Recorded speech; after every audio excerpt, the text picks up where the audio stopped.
عامر لیاقت کی قبر کشائی کی عدالتی فیصلے نے بہت سے سوالات کھڑے کر دیے۔ عدالت کا پوسٹ مارٹم کروانے کا بڑا فیصلہ، علماء کا فتویٰ آڑے آ گیا۔ دوسری جانب عامر لیاقت کی پہلی بیوی نے معاملہ عوام کی عدالت میں پیش کر دیا۔ ٹویٹر پر پوسٹ میں لکھا کہ عوام کیا چاہتی ہے، عامر لیاقت کی پوسٹ مارٹم کروا کر ان کو تکلیف دی جائے یا معاملہ اللہ کی عدالت میں چھوڑ دیا جائے۔ عامر لیاقت دنیا فانی سے کوچ کر گئے، بہت روئے گڑ گڑائے، مگر سوشل میڈیا پر لوگ باز نہ آئے۔ آئے دن کوئی نہ کوئی بہتان لگائے۔ عامر لیاقت تنہائی کا شکار ہو گئے، پھر بھی کسی کو یاد نہ ستائی، کوئی پوچھنے نہ آیا۔ تیسری بیوی دانیہ نے معاملہ عدالت پہنچایا، سوشل میڈیا پر بہتان کی دکان لگا دی۔ پھر کیا تھا، دلیر آدمی ٹوٹ گیا اور ایک دن ہمت ہار گیا اور جان سے ہاتھ دھو بیٹھا۔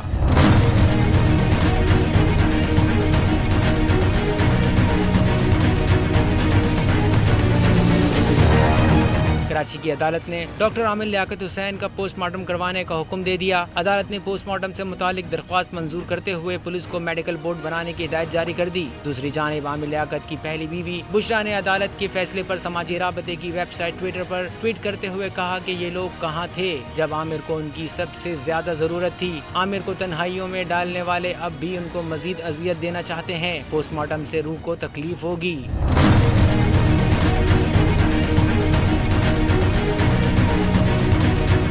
قبر کشائی اور پوسٹ مارٹم کا شریعہ مطہرہ کے مطابق جامعہ العلوم اسلامیہ بنوری ٹاؤن کا فتویٰ بھی سامنے آ گیا۔ انسان کے مرنے کے بعد بھی اس کی روح اور جسم کا باہمی ایسا تعلق قائم رہتا ہے جس پر قبر کے عذاب یا انعام کا مدار ہوتا ہے۔ اسی بنا پر یہ کہا جاتا ہے کہ مرنے کے بعد میت کے جسم اور روح کا رشتہ ختم نہیں ہوتا، زندہ اور مردہ دونوں برابر ہیں۔ چنانچہ جس طرح زندہ انسان کو اس کی عزت اور شرافت کے بنا پر تکلیف دینا جائز نہیں، اسی طرح موت کے بعد بھی اس کو تکلیف دینا جائز نہیں۔ نیز جس طرح مردہ انسان کو موت کے بعد تدفین سے قبل ایذا پہنچانا درست نہیں ہے، کیونکہ واقعہ یہ ہے کہ دفن کے بعد بھی میت کو زندہ لوگوں کے غلط افعال سے تکلیف پہنچتی ہے، جبکہ مسلمان میت کی لاش کا احترام بعض احوال میں زندہ سے بھی زیادہ لازم ہے۔ عامر لیاقت کی قبر کشائی کی خبر سوشل میڈیا صارفین کا ملا جلا ری ایکشن سامنے آ رہا ہے۔ آپ کے خیال میں عامر لیاقت کی قبر کشائی کا فیصلہ درست ہے یا بشرا اقبال اور علماء کرام کے فیصلے کو اہمیت دینا چاہیے؟ کمنٹ میں ضرور بتائیں۔